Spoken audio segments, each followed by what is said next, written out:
Como han comentado mis compañeras, está siendo una jornada muy enriquecedora, con unos ponentes de alto nivel, tanto a nivel de otras comunidades autónomas como de la nuestra propia, y vamos a continuar dando inicio a esa construcción de conocimiento hacia la empatía, la sensibilización, tendiendo puentes en el proceso de adopción-acogimiento con el contexto educativo, contando con la mentalización como una herramienta para aprender a vincularnos. Para todo ello,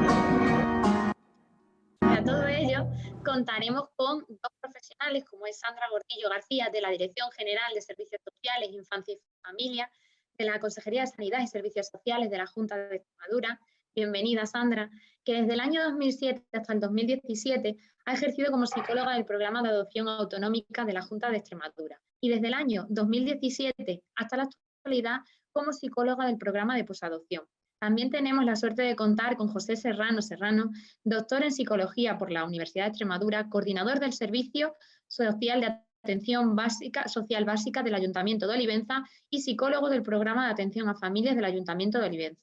A su vez también es profesor asociado en el área de personalidad, evaluación y tratamiento psicológico. Adelante, Sandra, cuando quieras podéis comenzar. Bueno, pues buenos días a todos y a todas. Para mí es un placer estar aquí. En primer lugar, felicitar yo también la organización de esta jornada de sensibilización, como bien dice la palabra, en las necesidades específicas o particulares que presentan los alumnos adoptados y acogidos en el ámbito escolar. Bueno, mi intención con esta participación es la de remover conciencias un poco, ¿no? Junto a, estoy convencida que con José Serrano y con el resto de los participantes vamos a poder llegar a esa sensación de poder realmente creernos que se pueden hacer grandes cosas o poquitas cosas, pero importantes, para realmente construir una inclusión real de estos niños y niñas en el ámbito educativo. Bueno, pues yo voy a empezar un poquito, voy a compartir pantalla pues para hacer mi parte de la exposición. A ver. Aquí está. Bien, en primer lugar, Teniendo Puentes, nos pareció que eran unas palabras que realmente unían, ¿no? la intención de esta participación en esta charla. El cómo hacer esa unión de puentes vendrá después. Yo entiendo que este es el principio de un camino a construir y bueno, en primer lugar yo voy a hacer un encuadre de lo que sería el sistema de protección de menores. Cuando hablamos de adopción y de acogimiento de niños adoptados o acogidos, significa que estamos hablando de niños que han pasado por una medida de protección. Es decir, que en un momento determinado la entidad pública ha tenido que intervenir en sus entornos familiares y tomar una medida tan drástica como es la separación de ese niño, esa niña o ese adolescente de su entorno familiar. Todo esto que llamamos sistema de protección a la infancia, evidentemente tiene un encuadre y una estructura, una jerarquía normativa detrás que sustenta, ¿no? el tomar este tipo de decisiones. Imaginemos una pirámide. En lo alto de esa pirámide pues, estarían todas las normas a nivel supranacional, internacional, tratados, convenciones, que de alguna manera van a marcar esta actuación en el sistema de protección a la infancia y a la adolescencia. Especial mención dentro de esa parte de la pirámide alta, la Convención de los Derechos del Niño, ¿no? que es un pilar fundamental. Un poquito más abajo de esa pirámide podemos imaginar que estaría la Constitución española, ¿no? en nuestro país. Pues leo literalmente lo que dice el artículo 39 de la Constitución española. Especifica que será obligación de los poderes públicos asegurar la protección social, económica y jurídica de la familia, en especial de los menores de edad. Esto significa que las entidades públicas tienen que desarrollar toda una normativa a nivel nacional y a nivel autonómico para que realmente esa protección sea garantizada.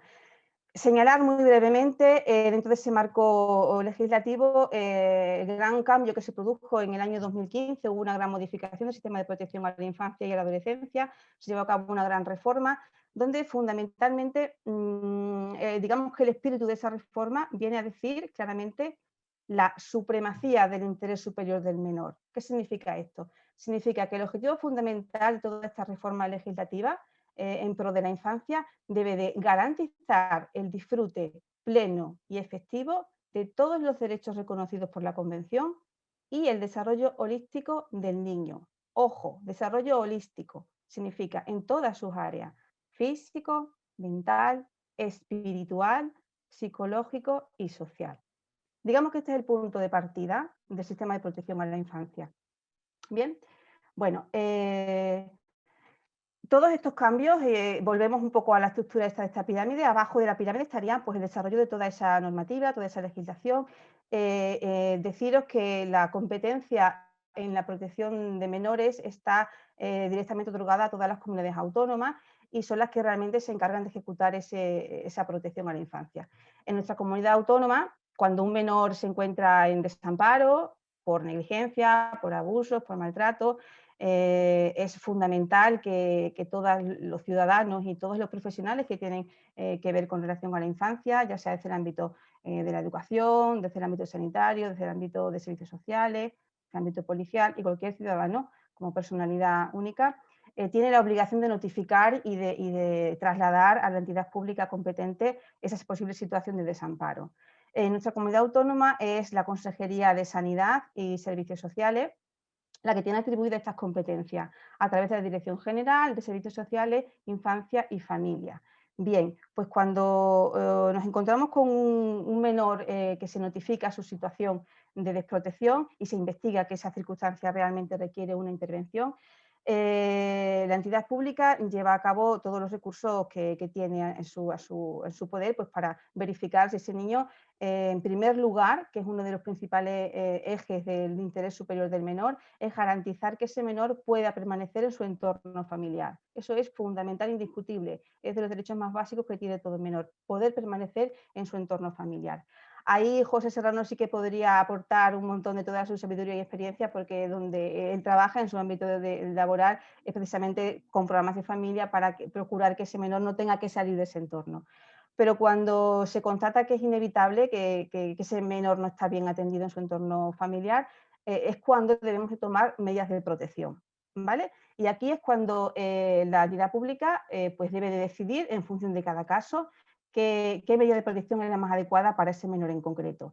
Distinguir, porque creo que es importante entrar un poquito más en la materia que nos ocupa, qué diferencias existen entre las diferentes medidas de protección. Por un lado tenemos las medidas de acogimiento. Acogimiento que significa que la entidad pública asume la tutela de ese menor, es decir, retira la patria potestad a sus progenitores y asume la tutela de ese menor hasta que sea mayor de edad. Esto es una medida de acogimiento. Bien, que puede ser o bien ese acogimiento lo puede ostentar un centro de menores gestionado por la entidad pública en el caso de la comunidad autónoma de Extremadura, o bien puede estar ostentado esa guarda de ese menor a través de una familia, que bien puede ser familia extensa, algún miembro de esa familia de ese menor, sea abuelo, tío, algún familiar que se considere y que sea valorado adecuado por parte de la administración para ejercer la guarda de ese menor.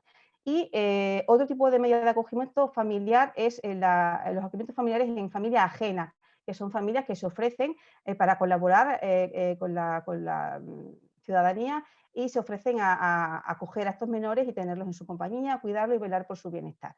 Esas son medidas de acogimiento, donde, insisto, que la tutela la mantiene y la ostenta la administración pública, hasta la mayoría de edad del menor. Por otro lado están las medidas de adopción. La medida de adopción, ya sea adopción nacional o autonómica, es indistinto el término que podamos utilizar, o la adopción internacional, aquellos niños que vienen de otros países, donde las familias adoptantes asumen para siempre la patria potestad a todos los efectos de esos menores. La medida de adopción es la medida más drástica que existe y de hecho cuando se decide esta medida es porque realmente es inviable que ese menor pueda retornar con su familia o incluso o se considere que puede tener algún tipo de contacto. Toda la patria potestad y todos los derechos inherentes los ostenta la familia adoptiva. Importante que diferenciemos un poco entre estas medidas, ¿de acuerdo? Me parecía oportuno hacerlo así. Es una medida que separa definitivamente al menor de su familia de origen.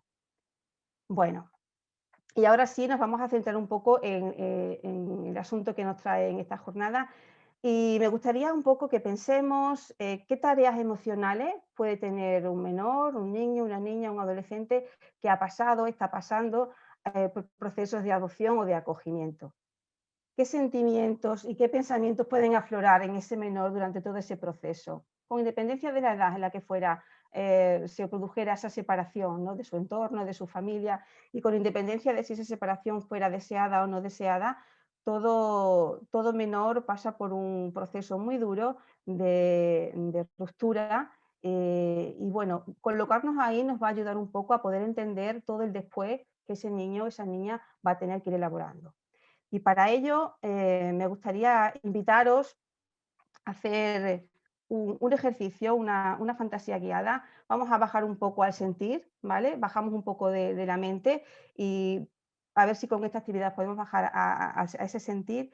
Y yo os invito a que, bueno, a que os pongáis cómodos. Voy a poner una música, a ver si es posible escucharla. A medida que empiece la música vamos a ir cerrando los ojos y es importante que os coloquéis en el momento presente, que veáis esta experiencia como una experiencia como adultos que sois en este instante, en el aquí y en el ahora. No os situéis como si fuerais niños, sino vivirla desde los adultos que somos, ¿de acuerdo? Quien no quiera cerrar los ojos, por supuesto, no es obligatorio, pero de esa manera nos ayuda un poco a bajar a sentir. Bien, vamos a empezar nuestro viaje a través de esta fantasía. Dejaros llevar por mis palabras. Hacemos una respiración profunda. Todos nosotros tenemos una cosa en común.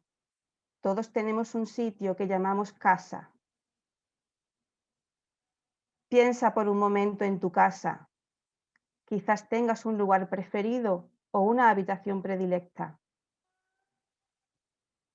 Imagina que estás en esa habitación y busca tu silla preferida u otro lugar donde sentarte. Ahora piensa en las personas que viven contigo. Quizás tengas un marido o una esposa, un novio o un amigo o amiga.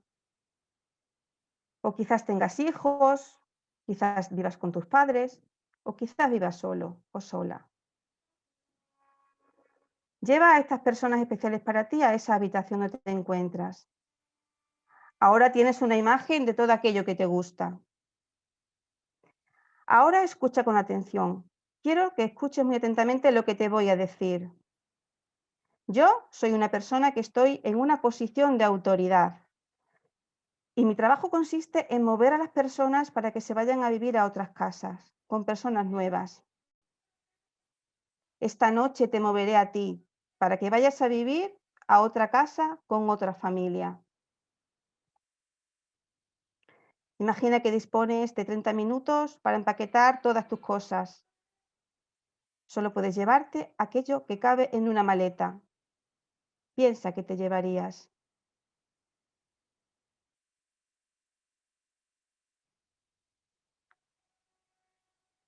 Si tienes un gato o un perro, lo siento mucho, pero lo tienes que dejar, porque tu nueva familia no dispone de habitación para animales de compañía. Ahora estamos viajando con mi coche a otra ciudad. Piensa en la palabra que describe mejor lo que estás sintiendo en ese preciso momento. Piensa sobre las preguntas que te gustaría hacer. ¿Cómo crees que se encuentra la familia que has dejado atrás? ¿Qué sentimientos crees que tiene tras haberte marchado tan de repente? Piensa en las preguntas que tu familia se debe estar formulando en relación a ti. Tras un largo viaje hemos llegado a la calle donde vas a vivir y nos dirigimos hacia la casa. Caminamos hacia la fachada y llamamos a la puerta principal. Piensa en la palabra que define mejor tus sentimientos. La puerta se abre. Aquí está tu nueva familia. Una nueva esposa, un nuevo marido, unos hijos nuevos te están esperando. Sonríen, están muy excitados por tu llegada. Han estado esperando mucho tiempo a que vinieras y por fin estás con ellos para ser una familia completa. ¿Cómo te encuentras? ¿Te encuentras perdido ¿Confuso? ¿Nervioso? ¿Qué te gustaría hacer en ese momento? ¿Cuánto tiempo piensas que tardarás en tener ganas de ver a las personas que has dejado atrás? ¿Y con qué frecuencia querrás volver a verlas? Por cierto, tengo que decirte algo importante, y es que como vas a vivir con otra familia, vas a tener otra identidad, otros apellidos e incluso quizás otro nombre. Ya no volverás a ver a la familia que has dejado atrás y tampoco volverás a tu antiguo empleo. Pasa una semana, dos a lo sumo, y llaman a la puerta. ¿Adivina quién es? Soy yo. Ah, se me había olvidado decirte una cosa. Tengo una noticia maravillosa para ti. Mañana te incorporarás a tu nuevo empleo, con nuevos compañeros y otros jefes. Irás a tu nuevo trabajo, donde todo será nuevo para ti. Recuerda que te llamarán con otro nombre y otros apellidos. Al principio será un poco raro, pero no te preocupes, porque pronto te acostumbrarás. Tanto tu nueva familia como tus nuevos jefes y compañeros esperan lo mejor de ti, que seas responsable, trabajador, buen compañero, que te guste tu nuevo empleo y que seas resolutivo y competente, porque tú eres una persona con capacidades para ello. Piensa la palabra que mejor define lo que estás experimentando en esos momentos. ¿Querrías ir a ese nuevo trabajo sin todavía haberte adaptado a tu nueva realidad? ¿Qué preguntas te gustaría hacer? ¿Crees que tendrás problemas para adaptarte y rendir como todos esperan que hagas? ¿Crees que necesitarías a alguien que te pudiera escuchar o aconsejar? ¿Crees que alguien de tu nueva familia o entorno laboral sabe lo que sientes? ¿Crees que te gustaría tener a alguien a quien explicarle tus dificultades y que comprendiera lo que te ocurre por dentro? ¿Algún jefe o compañero sensible a tu situación?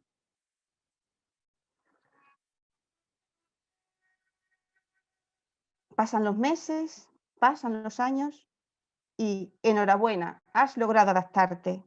No sin dificultades y todo gracias a tu gran capacidad de supervivencia. Pero en lo profundo de tu ser se ha generado un vacío enorme que no sabes cómo gestionar y donde cada vez cobra más peso las siguientes preguntas. ¿Qué habrá sido de tu antigua familia? ¿Esperarán que vuelvas algún día? ¿Crees que tu antigua mujer, esposo, hijos se acuerdan de ti? ¿Cómo te encuentras al pensar en todo esto?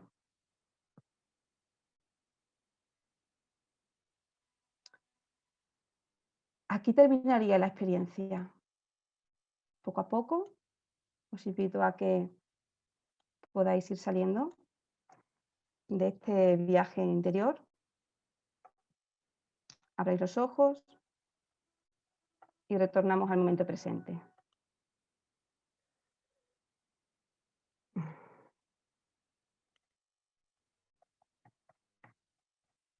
Bueno, espero que la experiencia haya sido lo suficientemente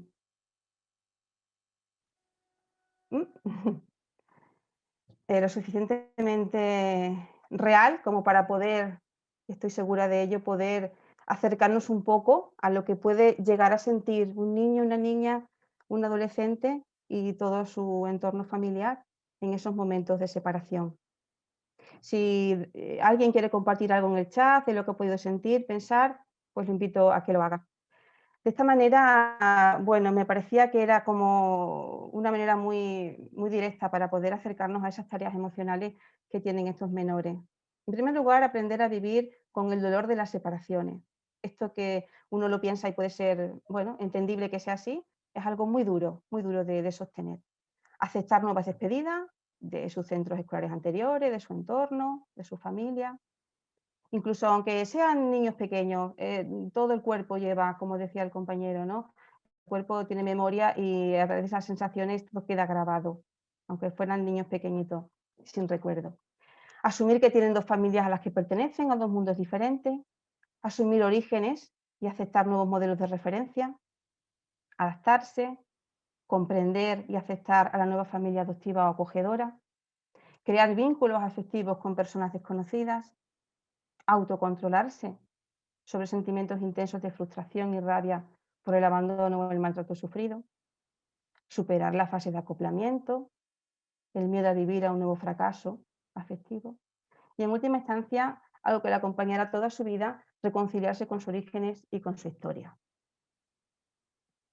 Es fácil o difícil acercarse a lo que siente o puede sentir un menor en su proceso de adopción o de acogimiento.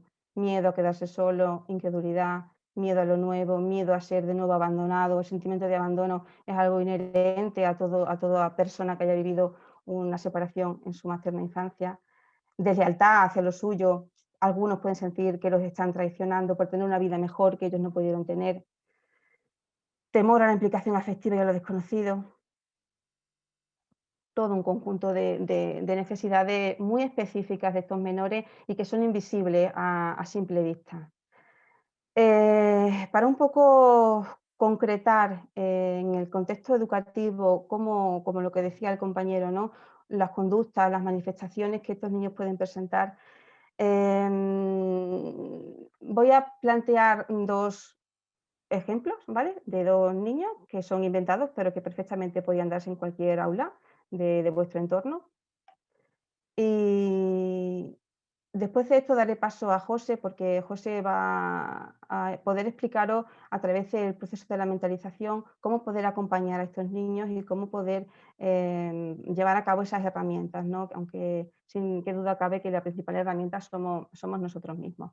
Bueno, voy a situar un poco estos dos ejemplos para que podamos ir concretando. Antes de eso, es importante, que no quiero que se me olvide comentaros, que tenemos que estar todos muy atentos, estemos en el ámbito en el que trabajemos, a los riesgos de la estigmatización, porque no todos los menores que han pasado por medidas de protección, no todos los menores adoptados o acogidos van a presentar problemáticas, tanto dentro o fuera del aula, ¿vale? No significa que por ser adoptado o acogido voy a necesitar o voy a tener que manifestar esas conductas en cuanto al ámbito escolar o familiar se refiere. Esto es importante tenerlo en cuenta, pero sí saber que esas dificultades de adversidad están ahí y que necesitan una comprensión mayor, ¿vale? Para luego poder poner en práctica todos esos recursos y herramientas tan necesarias. Vamos a pensar en una niña, Silvia. Silvia tiene 8 años, fue adoptada de adopción autonómica o nacional a la edad de 6 años. Silvia, por su edad, comprende el significado de haber sido abandonada. En alguna ocasión ha verbalizado a sus padres adoptivos que cree que la culpa de todo fue suya por no haber sido lo suficientemente buena. En el colegio tiene muchas ganas de hacer amigos y de portarse bien para que no la rechacen. Intenta agradar continuamente a sus compañeros, ofreciéndoles su desayuno, su merienda, haciéndole las tareas, incluso perdiendo aposta en los juegos del patio para que la puedan ganar. Necesita la aceptación de sus profesores, les hace regalos continuamente y reclama constantemente su atención. Si suspende algún examen o le ponen algún punto negativo, llora desconsoladamente y teme que la dejen de querer por ello. Presenta muy baja tolerancia a la frustración. Sus padres refieren que les ha robado dinero de la cartera en algunas ocasiones y que miente constantemente. Silvia es una niña que os podéis encontrar en vuestro día a día, una niña adoptada o acogida. Otro caso sería Pedro. Pedro tiene 13 años, es de origen ruso. Fue adoptado con 4 años de edad. Al llegar a España se le diagnosticó el TDAH y toma medicación desde los 8 años. En el colegio, Pedro, desde el principio, llamó la atención por su impulsividad. Un niño inquieto, con grandes dificultades para mantener la atención y para seguir consignas que otros niños hacían sin ningún problema. Altera con frecuencia el ritmo de la clase, irrumpe al profesorado y a los compañeros con su comportamiento molesto y perturbador. Los compañeros lo ignoran en el patio, se junta con niños mayores que también presentan conductas desadaptadas. Su rendimiento académico es bajo, sin motivación por estudiar, a pesar de que todos dicen que es un niño muy inteligente. Ha sido expulsado del colegio en 2 ocasiones y sus padres están desesperados con su comportamiento y no saben qué hacer con él. Bien, pues con estos 2 casos posibles y reales, doy paso a José, a mi compañero, para que él pueda trasladarnos a todos qué es eso de la mentalización, cómo nos puede servir y cómo ampliar la mirada hacia la realidad de estos niños. Te dejo con ello, José. Gracias, Sandra. Buenos días. En primer lugar, agradecer a la organización el hecho de poder, de permitirme estar aquí con todos vosotros y poder compartir experiencia y conocimiento en relación a un tema tan importante como el que nos ocupa. Voy a compartir pantalla. Bien, se me escucha bien, ¿verdad? Perfectamente. Vale, de acuerdo. Bueno, voy a intentar explicar qué es esto de la mentalización, qué es mentalizar, aunque ya Rafael ha comentado algo en relación a este tema. Permitidme que para explicar este concepto comience con un caso que tuve hace 5 años. Luego ya enlazaré con los casos de Silvia y de Pedro, que has puesto mi compañera, que has puesto Sandra. El caso que os quería comentar para explicar lo que es la mentalización me lo derivó la pediatra de mi pueblo. En el informe de derivación constaba problemas de vinculación y problemas con la alimentación. Cuando yo, en el intento de indagar cuál era la sintomatología de esta niña, le preguntaba a la madre que la describiese y la madre me comentaba, me hablaba de la niña en estos términos. Me decía que era una niña que la asfixiaba.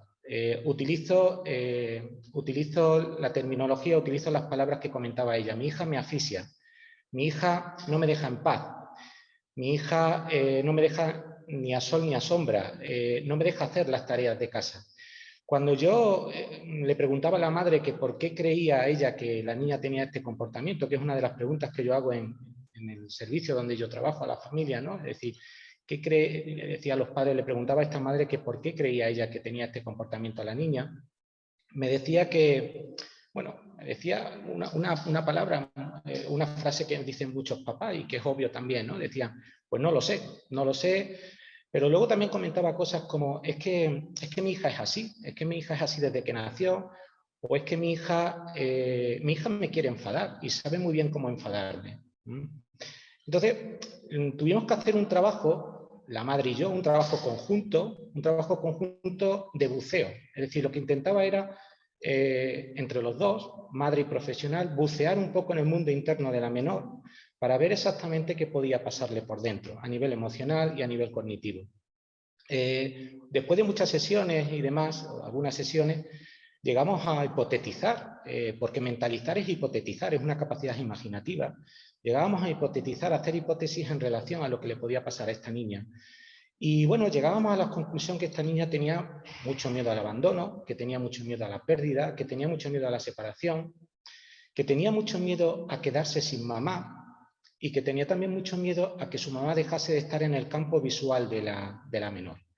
Desde ahí, esta madre fue capaz de vincularse de otra manera con la niña, desde una posición, en principio una posición de mi hija me quiere enfadar, a otra posición que era mi hija tiene miedo a perderme.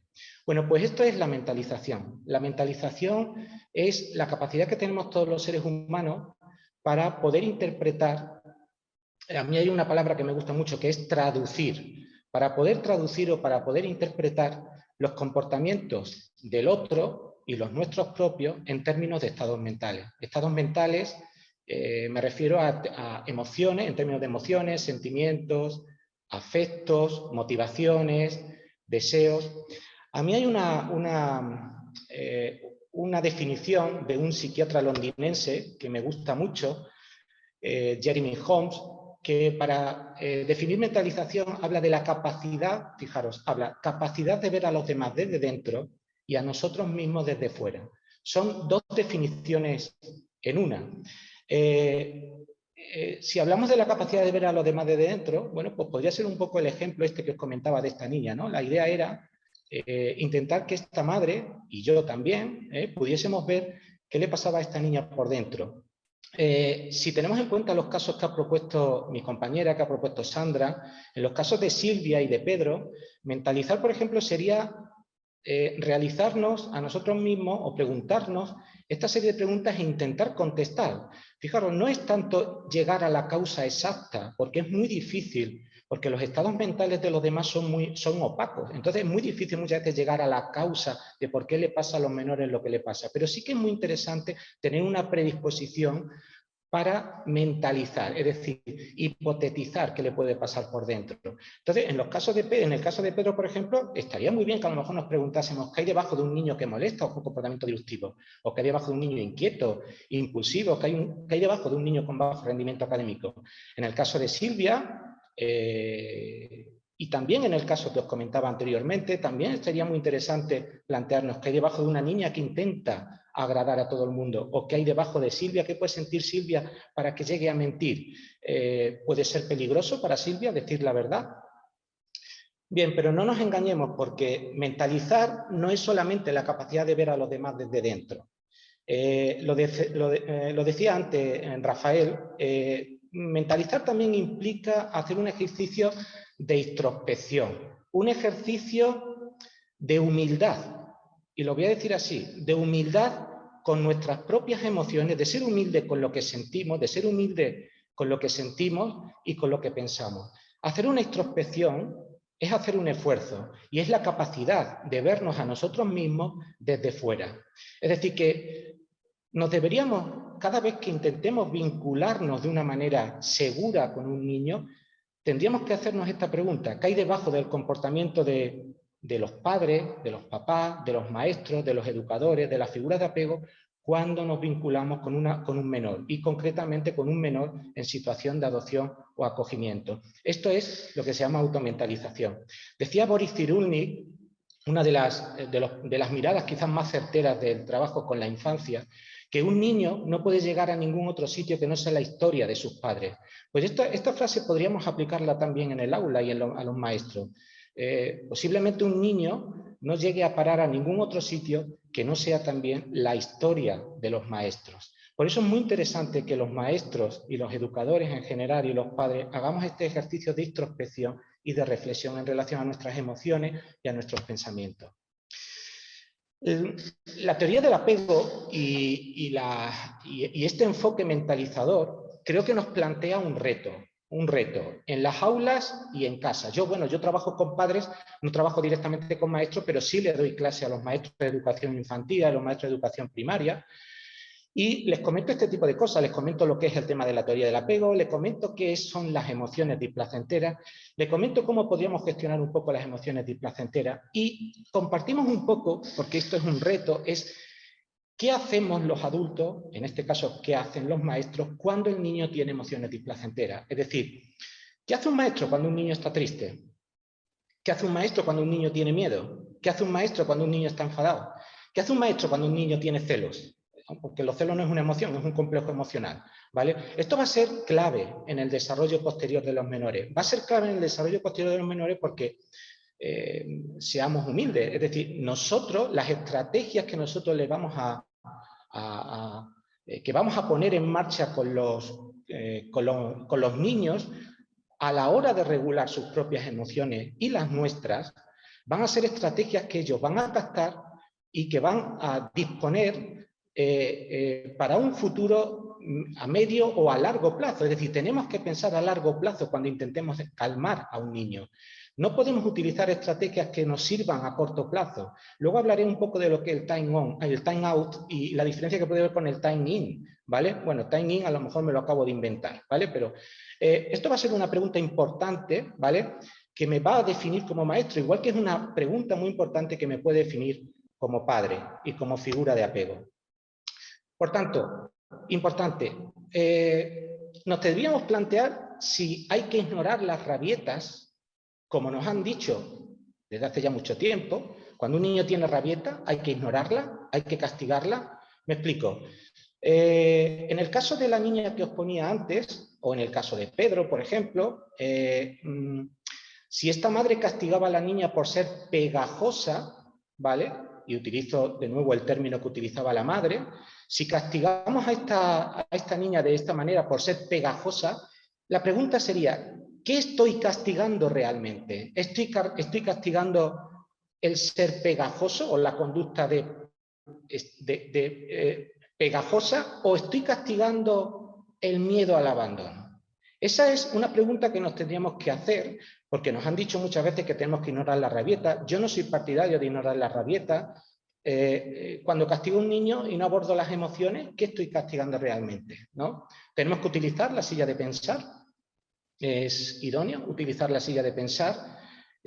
¿Para qué sirve la silla de pensar? ¿Qué es lo que realmente siente y piensa un niño en la silla de pensar? Cuando yo llevo a un niño a la silla de pensar, y lo decía Rafael también anteriormente, a lo mejor soy yo el que se tiene que ir también a la silla de pensar con el niño para ayudarlo a reflexionar, a etiquetar sus emociones, a hacerle preguntas, a que sea capaz de verbalizar lo que realmente está sintiendo, ¿vale?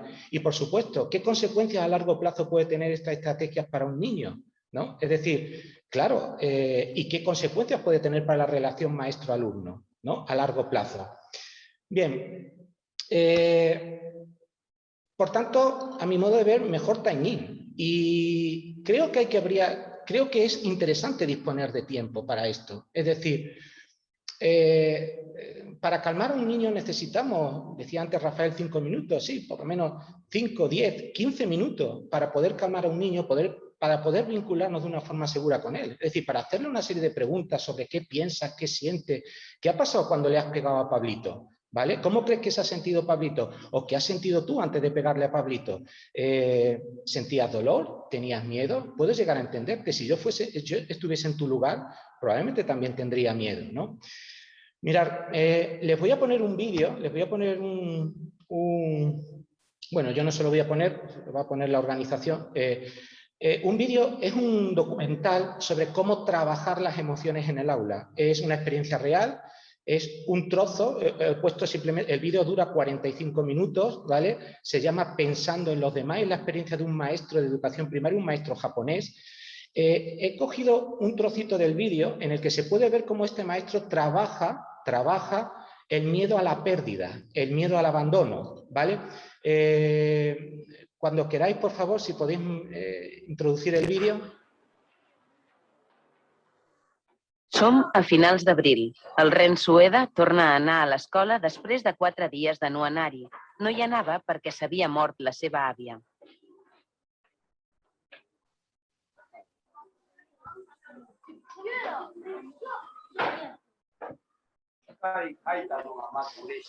A la llibreta, el Ren explica per escrit el funeral. 21日の日曜日、呼ばれて2階に行ったらおばあちゃんは亡くなっていた。おばあちゃんは眠るように亡くなっていた。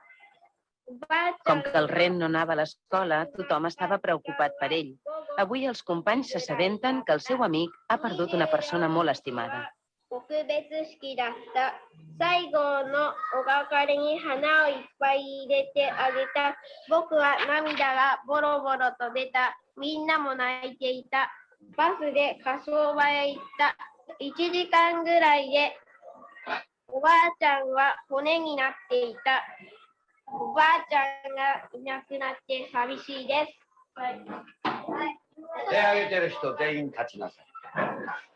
Després d'escoltar la carta, altres alumnes expliquen els sentiments que els ha provocat. 僕もおばあちゃんが亡くなって全がんで全体ががんになるので死んで、その時に僕はもう La carta del Ren és una oportunitat perquè els alumnes comparteixin les seves experiències sobre la mort d'una persona estimada. その時のことを思い出したので、聖田さんの気持ちはよくわかりました。私の誕生日の日の前の夜におじいちゃんが寝ながら亡くなってしまって、私はおじいちゃんの顔を見れずに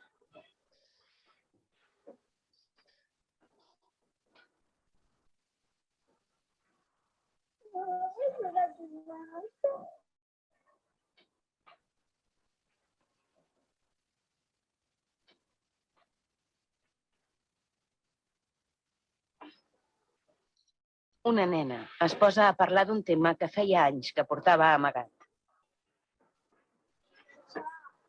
3歳の時に父さんが、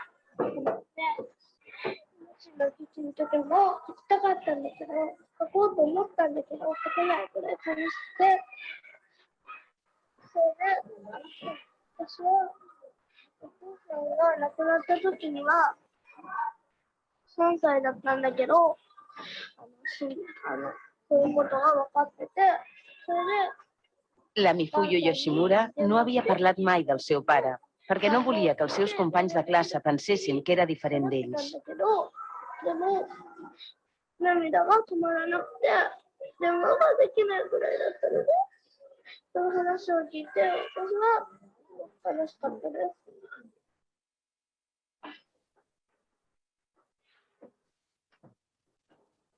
El clima de solidaritat que ha envaït la classe permet que la Mifuyo parli obertament del dolor que feia tant de temps que amagava. この学級で一番僕は辛い経験を持っているのは美冬だと思う。で、今日は僕は美冬がそのことを、いつも心にしまっておくと辛い。ね、なあ美冬。だから一度は美冬がお父さんのことを見てった方が気が楽になるだろうなと思ってたけども、その心をね、てんちゃんの頼りも開いてくれたわけだ。手紙のな。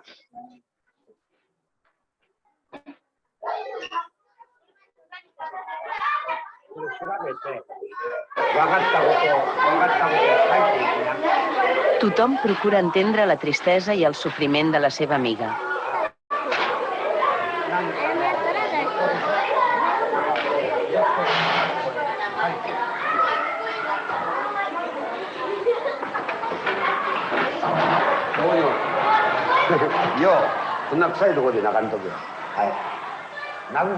El Yo Enomoto és el més mogut de la classe, però el record de la mort de la seva àvia també ha fet que quedés aclaparat pel dolor.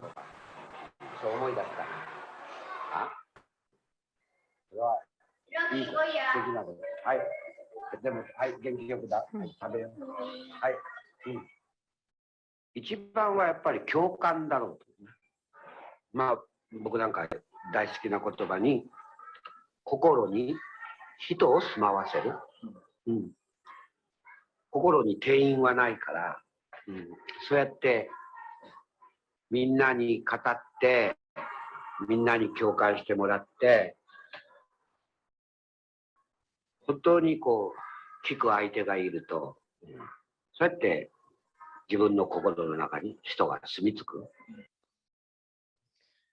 Bien, a ver, voy a seguir compartiendo pantalla. Bien, no sé si habéis visto el vídeo desde el primer momento, no sé si ha sido un error mío que tenía que dejar de compartir pantalla. ¿Lo habéis visto? Sí, José, al principio es que se veía en pequeño, pero ya lo han puesto en grande y se ha visto sin problema. Vale, vale, bueno, creo que ha sido un error mío por no dejar de por no darle al botón rojo este, lo pido disculpas. A ver, esperar un minutín. Vamos a ver, voy a seguir.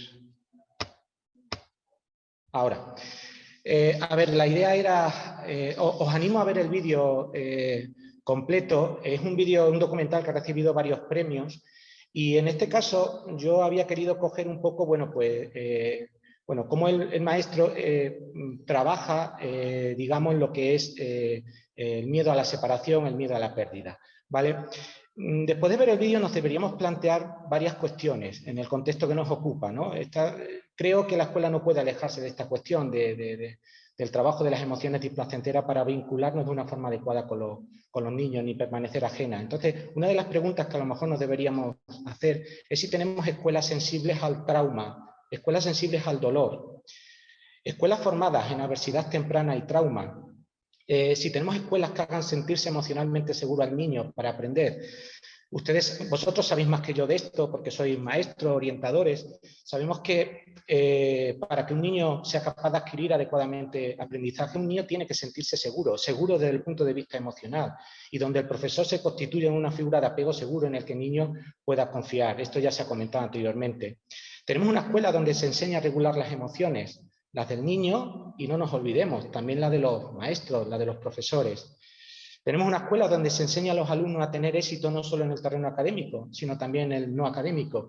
Este vídeo, por ejemplo, que he querido compartir con vosotros, comienza el profesor, llega a clase y le pregunta a los niños que por qué están ahí, por qué están en la escuela, y la respuesta es para ser felices. Tenemos una escuela donde se enseña a los niños entonces y a los maestros a mentalizar.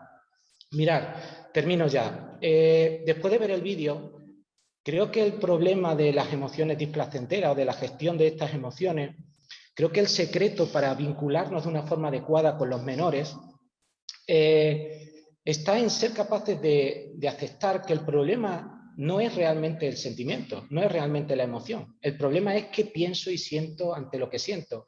El problema sería no que un niño sienta tristeza, sino qué opina sobre su tristeza, qué siente ante su tristeza. Es decir, este niño se avergüenza de su tristeza, se enfada de su tristeza, ¿cómo la gestiona? Esto sería muy interesante trabajarlo en el aula. El problema no es mi miedo. El problema es si me siento culpable por tener miedo, si me avergüenza tener miedo, si me enfada. Les voy a contar una experiencia personal. El primer día que yo di clase en la universidad, hace ya muchos años, hace ya 19 años, creo, 19 o 20 años, yo iba con muchísimo miedo, tenía muchísimo miedo a que la gente me pudiese preguntar cosas y no saberlas, mucho miedo a hacer el ridículo. Y fijaros, lo que se me ocurrió hacer en ese momento fue ser sincero y ser humilde con mi emoción en ese momento y decirle a la gente, disculpadme, pero estoy bastante nervioso. Tengo un poco de miedo a dar esta primera clase. A partir de ahí, todo cambió, porque fui capaz de aceptar realmente lo que me estaba pasando, fui capaz de automentalizar y hacer ese ejercicio de introspección y fui capaz de compartirlo.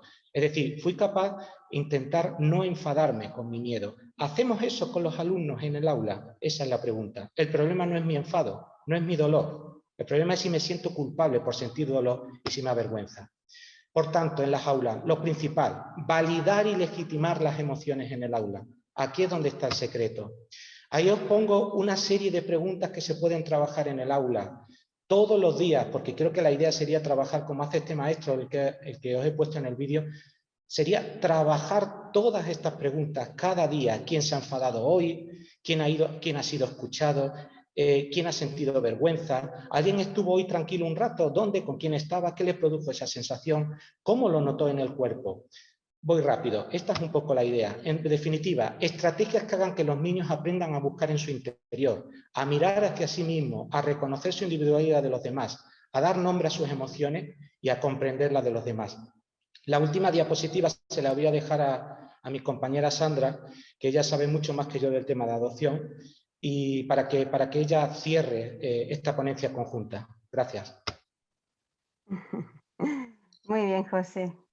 Pues mira, yo de todo lo que has compartido y de todo lo que... Pon la diapositiva. Perdona. Sí. Pues me quedo con eso, ¿no? De cuán importante es ser nosotros nuestra principal herramienta, ¿no? Ser nosotros todos los recursos que nos puedan dar, todo lo que podamos aprender, todo es fantástico y maravilloso. Pero cada vez que vayamos allá donde vayamos, llevar la principal herramienta que somos nosotros mismos. Y esta, bueno, como dicen que una imagen siempre vale más que 1000 palabras, ¿no? Pues esta última diapositiva la hemos colocado aquí como con la idea, ¿no? Que entiendo que son estas jornadas de sensibilización, como la llamada a un trabajo conjunto entre todos los profesionales, todas las personas que de alguna manera u otra tenemos cerca a niños, niñas, adolescentes, acogidos, adoptados, que han sufrido algún tipo de adversidad temprana. Para construir, para crear, para hacer realmente posible y real esa escuela inclusiva para todos ellos, y que esa idea de la inclusión en este tipo de alumnado deje de ser una utopía. Y ahí queda, ¿no? Un poco esa imagen de trabajo en conjunto que espero y deseo, como todos los que estamos aquí, empieza a construirse a partir de esta jornada. Muchas gracias. Muchísimas gracias a Sandra y a José, porque la verdad es que ha sido una oportunidad, nosotros que somos orientadores y PTSC y profesionales de la orientación, que nos habéis contado de una manera pues, muy didáctica y pedagógica a través del visionado de vídeos, la actividad que ha permitido entrarnos de lleno en el sentimiento que tienen estos niños. Me consta que hay gente en el foro que además, pues eso, son profesionales de la orientación, pero a la vez padres y madres de niños adoptados, y bueno, pues esos pelos ahí como escarpias sí que se ha producido, así que daros las gracias porque nos ha parecido muy interesante. Voy a ser breve porque es verdad que en aras de no quitar tiempo, ¿vale? Mira, Sandra, han hecho una pregunta que te la lanzo a ti específicamente. En primer lugar, se ha expuesto en el chat que esta realidad que habéis expuesto nos hace recordar la situación por la que están viviendo algunos niños institucionalizados, pues tutelados por la Junta de Extremadura, y que no han sido acogidos pues, por ninguna familia, ¿vale? Entonces, te queríamos preguntar pues, qué similitudes entre alumnado, adoptado, acogido y menores institucionalizados y el papel un poco que tenéis ahí, pues si nos puedes acercar a esta visión, te lo agradecemos. Pues mira, era un poco la idea que quería transmitir. Cuando hablamos de niños acogidos, sobre todo y especialmente, siempre nos vamos al caso del niño acogido en familia, ¿no? En familia ajena o en familia extensa. Pero todos los niños que están en el sistema de protección, que son bastantes, porque son muchos, sobre todo niños a partir de cierta edad, 10, 11 años, adolescentes hasta que cumplen la mayoría de edad, incluso algo después, son niños que están en las mismas circunstancias y con las mismas necesidades que el resto de los niños, pero con menos recursos y menos apoyo porque no cuentan con una familia que los sostenga y que los acompañe. Entonces, si pudiéramos decir en esa línea de continuo, ¿no? De necesidades de niños acogidos y adoptados, los niños que están en centro, que siguen en recursos residencial, acogidos en recursos residencial, digamos que son todavía los menos mirados, ¿no? los menos atendidos y los que quizás más necesidades tienen porque realmente no cuentan con ese sostén fundamental e imprescindible que es una familia.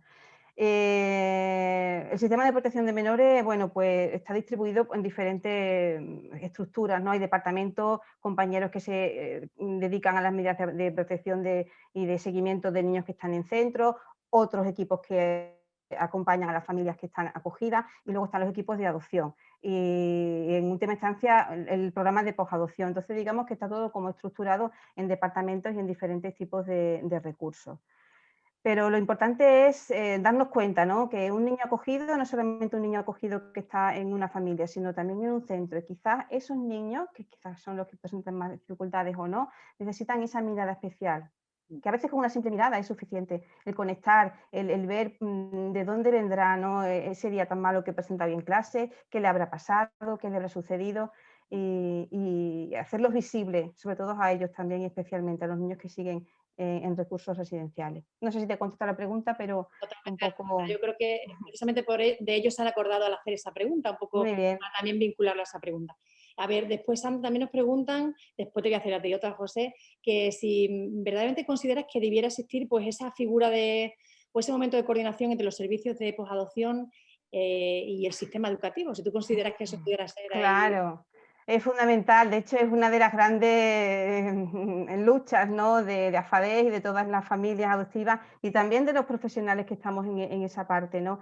Nosotros en la medida en la que podemos aportamos nuestro granito de arena, pero lo fundamental y lo más importante es poder ir cambiando la estructura, poder ir haciendo ese trabajo en equipo que debe de plantearse desde este nivel en el que estamos hoy en este momento, ¿no? Desde las estructuras de direcciones generales, desde las consejerías, hacer visible todo esto para que luego a la hora de llevarlo a cabo en cada colegio, con cada orientador, con cada profesor, sea más fácil y más sencillo implementar protocolos.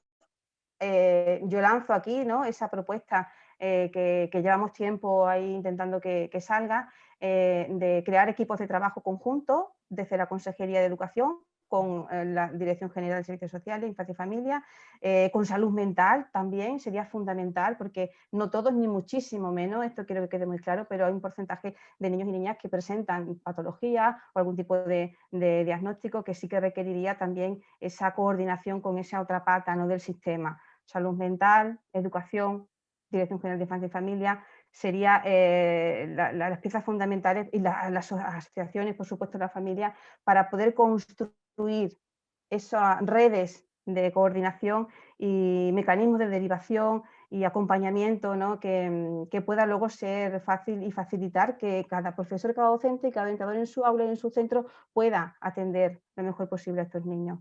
aquí queda y se lanza esa necesaria idea. a la propuesta de la ponencia, ¿no? Pues abriendo puentes y en ese caso vamos con esa idea de tender puentes a que eso sea así.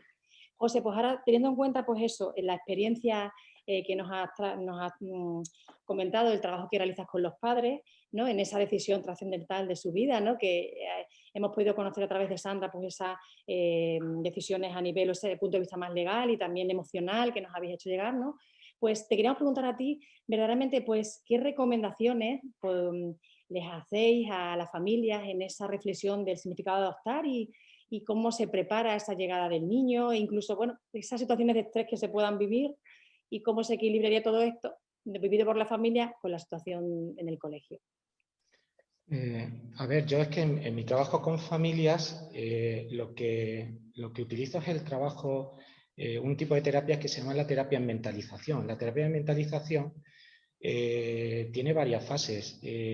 Sería ahora muy, no sé, comentar todas las fases, perderíamos muchísimo tiempo, pero bueno, en principio la primera fase sería la de la validación y la de la escucha y intentar de alguna manera que la familia sea capaz de encontrar un ambiente en el que sea capaz de, digamos, de expresar las emociones, los sentimientos y los pensamientos que tiene.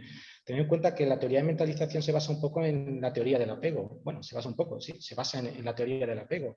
Y la teoría del apego lo que postula un poco es que a nivel terapéutico tú te puedas constituir en esa, el terapeuta se pueda constituir en esa figura de apego que pueda, digamos, paliar los efectos que ha tenido en la historia personal de un niño, pues haber tenido figuras de apego disfuncionales. Antes lo comentaba un poco también Rafael, pero esa es un poco la idea. Después de, digamos, de validar y empatizar con la familia, digamos que mi trabajo siempre está encaminado a que seamos humildes con nuestras emociones. Realmente es un trabajo complejo, también es un trabajo complicado que a veces lleva mucho tiempo, pero sí que es verdad que cuando yo estoy interaccionando con un niño y estoy interaccionando con los padres, no solamente indago en lo que puedan sentir los padres, en el aquí y en el ahora, en ese momento, en terapia, sino también indago un poco en lo que puedo sentir yo en la interacción con esa familia.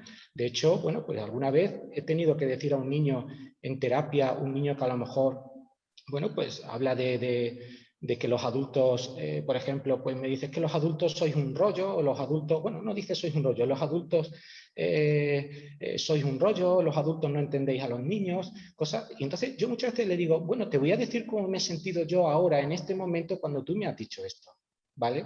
Y le puedo decir, oye, por un lado he sentido dolor, ¿vale? Porque es lo que intento. Por otro lado, puede ser que tengas razón, pero realmente la idea sería compartir emociones en la terapia. En eso se basa un poco la terapia de apego. No hay una terapia de apego propiamente dicha, ¿vale? Pero sí que en eso se basa un poco la mentalización. Hay que mentalizar un poco la relación que se está produciendo en el aquí y en el ahora. No sé si he podido contestar un poco la pregunta. El caso es que yo no soy especialista en trabajo con niños en situación de acogimiento y de adopción. Trabajo con familias, sí que es verdad que en algún momento he trabajado con alguna familia de esta naturaleza, pero bueno, esta es un poco la idea de lo que yo trabajo. Muy bien. Pues muchísimas gracias a los dos. Nos vamos a dar paso al descanso, ¿vale? Ahora Pilar os presentará. Daros las gracias porque verdaderamente pues, ha sido una oportunidad de acercarnos a la realidad de este proceso de la adopción, así que ha sido muy interesante. Daros la enhorabuena. Muchas gracias, un placer. Igualmente.